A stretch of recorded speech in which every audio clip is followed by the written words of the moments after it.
ನಮಸ್ಕಾರ ಸ್ನೇಹಿತರೆ, yorker talk YouTube ಚಾನಲ್ಗೆ ಸ್ವಾಗತ. ಇಂದು ನಾನು ಮಾತನಾಡೋ ವಿಷಯ ಯಾರ ಪರವಾಗಿಯೂ ಅಲ್ಲ, ಮತ್ಯಾರನ್ನೋ ಟಾರ್ಗೆಟ್ ಮಾಡೋದಲ್ಲ. ನಮ್ಮ ಉತ್ತರ ಕರ್ನಾಟಕ ಉದ್ಯೋಗವಿಲ್ಲದ ಅಭಿವೃದ್ಧಿಯ ಕಥೆ. ಉತ್ತರ ಕರ್ನಾಟಕದ ಯುವಕರು ತಮ್ಮ ಕನಸುಗಳನ್ನು ಹೊತ್ತು ಬೆಂಗಳೂರು ಕಡೆ ರೈಲು ಹಿಡಿಯುವ ಪರಿಸ್ಥಿತಿ ಯಾಕೆ ಬಂದಿದೆ? ನಮ್ಮಲ್ಲಿ ಭೂಮಿ ಇದೆ, ಬುದ್ಧಿವಂತ ಮತ್ತು ಶ್ರಮಶೀಲ ಯುವಕರಿದ್ದಾರೆ, ಸಾಕಷ್ಟು ಸಂಪನ್ಮೂಲಗಳು ಇವೆ. ಆದ್ರೂ ಇಲ್ಲಿದೆ ದೊಡ್ಡ ಕೊರತೆ, ಉದ್ಯೋಗಗಳ ಕೊರತೆ. ಇಲ್ಲಿ ಒಂದು ಮೂಲಭೂತ ಪ್ರಶ್ನೆ ಉದ್ಭವಿಸುತ್ತದೆ. ರಸ್ತೆ, ಶಾಲೆ, ಕಾಲೇಜು, ಸಮುದಾಯ ಭವನ ನಿರ್ಮಿಸಿದರೆ ಅದನ್ನೇ ಸಂಪೂರ್ಣ ಅಭಿವೃದ್ಧಿ ಎಂದು ಕರೆಯಬಹುದೇ? ಕೈಗಾರಿಕೆಗಳಿಲ್ಲದೆ ಉದ್ಯೋಗ ಸೃಷ್ಟಿ ಸಾಧ್ಯವೇ? ಇವತ್ತಿನ ವಾಸ್ತವ್ಯವೇನೆಂದರೆ, ದಕ್ಷಿಣ ಕರ್ನಾಟಕಕ್ಕೆ ಹೋಲಿಸಿದರೆ ಉತ್ತರ ಕರ್ನಾಟಕದ ಅಭಿವೃದ್ಧಿಗೆ ಮಲತಾಯಿ ಧೋರಣೆ ನಡೆಯುತ್ತಿದೆ. ಕೈಗಾರಿಕೆಗಳನ್ನು ತರಲು ಅಗತ್ಯವಿರುವ ರಾಜಕೀಯ ಇಚ್ಛಾಶಕ್ತಿ ಕೊರತೆಯಾಗಿದೆ. ಒಟ್ಟಾರೆ ಹೇಳಬೇಕಾದರೆ ಉತ್ತರ ಕರ್ನಾಟಕದ ಅಭಿವೃದ್ಧಿಯತ್ತ ಗಂಭೀರ ನಿರ್ಲಕ್ಷ್ಯ ಕಾಣಿಸುತ್ತದೆ. ಸ್ನೇಹಿತರೆ, ಜನ ಹೇಳುವ ಹಾಗೆ ಕಲ್ಯಾಣ ಕರ್ನಾಟಕಕ್ಕೆ 371 ಇದೆ, ಆದ್ರೆ ಅದು ಕೇವಲ ಗೆಜೆಟ್ನಲ್ಲೇ ಸೀಮಿತ. ಕಲ್ಯಾಣ ಅನ್ನೋ ಪದ ಇದೆ, ಆದ್ರೆ ಅದು ಉತ್ಸವದ ದಿನಕ್ಕಷ್ಟೇ ಸೀಮಿತ. ಕಾಗದದಲ್ಲಿ ಹಕ್ಕುಗಳಿವೆ, ಭಾಷಣದಲ್ಲಿ ಭರವಸೆಗಳಿವೆ, ಆದ್ರೆ ನೆಲಮಟ್ಟದಲ್ಲಿ ಇನ್ನೂ ನಿರುದ್ಯೋಗ, ವಲಸೆ, ಹಿಂದುಳಿಕೆ. 371 ಜಾರಿಯಾಗಿದೆ ಅಂತ ಹೇಳ್ತಾರೆ, ಆದ್ರೆ ಕಲ್ಯಾಣ ಕರ್ನಾಟಕ ಇನ್ನೂ ಅಭಿವೃದ್ಧಿಗಾಗಿ ಕಾಯ್ತಾ ಇದೆ. ಉತ್ತರ ಕರ್ನಾಟಕ ಎಂದರೆ ಕೇವಲ ಹಿಂದುಳಿದ ಪ್ರದೇಶವಲ್ಲ, ಇದು ಶ್ರಮಜೀವಿಗಳ ನೆಲ, ಕೌಶಲ್ಯವಂತರ ನೆಲ.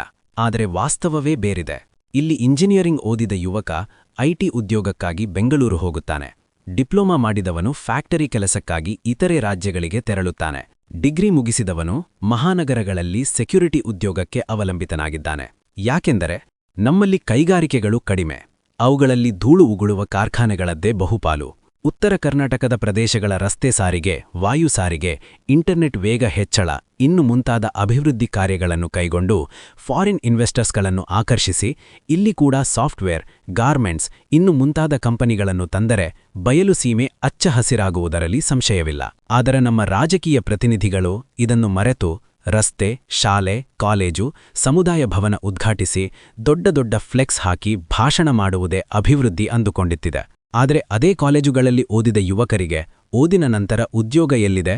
ಶಾಲೆಗಳು ಬೇಕು, ಕಾಲೇಜುಗಳು ಬೇಕು, ಆದರೆ ಉದ್ಯೋಗ ನೀಡುವ ಕೈಗಾರಿಕೆಗಳಿಲ್ಲದ ಶಿಕ್ಷಣ ಅರೆಮಟ್ಟದ ಅಭಿವೃದ್ಧಿ ಮಾತ್ರ. ಒಂದು ದೊಡ್ಡ ಕೈಗಾರಿಕೆ ಬಂದರೆ ನೇರವಾಗಿ ಸಾವಿರಾರು ಜನರಿಗೆ ಉದ್ಯೋಗ. ಹೋಟೆಲ್, ಸಾರಿಗೆ, ಬಾಡಿಗೆ ಮನೆಗಳ ಮೂಲಕ ಪರೋಕ್ಷ ಉದ್ಯೋಗ. ಹಳ್ಳಿ ಬಿಟ್ಟು ಹೋಗುವ ಅನಿವಾರ್ಯತೆ ಇಲ್ಲ. ಆದರೆ ಇದನ್ನು ಪ್ರಶ್ನಿಸುವ ಧೈರ್ಯ ಯಾರಿಗೂ ಇಲ್ಲ. ಯಾಕೆಂದ್ರೆ ಕೈಗಾರಿಕೆ ತರುವುದು ಕಷ್ಟ, ಶಾಲೆ ಉದ್ಘಾಟನೆ ಮಾಡುವುದು ಸುಲಭ. ಸ್ನೇಹಿತರೆ, ಉತ್ತರ ಕರ್ನಾಟಕಕ್ಕೆ ದಯೆಬೇಡ, ಅವಕಾಶ ಬೇಕು. ಉದ್ಯೋಗಕ್ಕಾಗಿ ಬೆಂಗಳೂರು ಹೋಗುವುದು ಸಾಧನೆ ಅಲ್ಲ, ನಮ್ಮ ಊರಲ್ಲೇ ಕೆಲಸ ಸಿಗುವುದೇ ನಿಜವಾದ ಅಭಿವೃದ್ಧಿ. ಮುಂದಿನ ಬಾರಿ ಮತ ಹಾಕುವಾಗ ಕೇಳಿ, ನೀವು ಎಷ್ಟು ರಸ್ತೆ, ಶಾಲೆ, ಕಾಲೇಜು ನಿರ್ಮಿಸಿದ್ದೀರಿ ಎಂದು ಅಲ್ಲ, ಎಷ್ಟು ಉದ್ಯೋಗಗಳನ್ನು ಸೃಷ್ಟಿಸಿದ್ದೀರಿ ಎಂದು.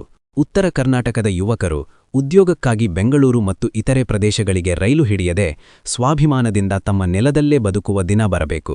ಅದೇ ನಿಜವಾದ ಅಭಿವೃದ್ಧಿ. ನಾವು ಮಾತ್ರ ಮೌನವಾಗಿರುವುದಿಲ್ಲ, ಪ್ರಶ್ನೆ ಕೇಳ್ತೇವೆ, ಸತ್ಯ ಹೇಳ್ತೇವೆ, ಜನರ ಧ್ವನಿಯಾಗಿ ನಿಲ್ತೇವೆ. ನಿಮ್ಮ ಅಭಿಪ್ರಾಯವನ್ನು ಕಾಮೆಂಟ್ನಲ್ಲಿ ತಿಳಿಸಿ. ಈ ವಿಚಾರ ಎಲ್ಲರಿಗೂ ತಲುಪಿಸಲು ವಿಡಿಯೋವನ್ನು ಶೇರ್ ಮಾಡಿ, ಹಾಗೆ ನಮ್ಮ ಚಾನಲ್ ಸಬ್ಸ್ಕ್ರೈಬ್ ಮಾಡಿ. ಇಂತಹ ಜನಪರ ಸುದ್ದಿಗಾಗಿ yorker talk, voice of the common man channel ಜೊತೆ ಇರಿ. ಧನ್ಯವಾದಗಳು. ಮತ್ತೆ ಮುಂದಿನ ವಿಡಿಯೋದಲ್ಲಿ ಭೇಟಿಯಾಗೋಣ.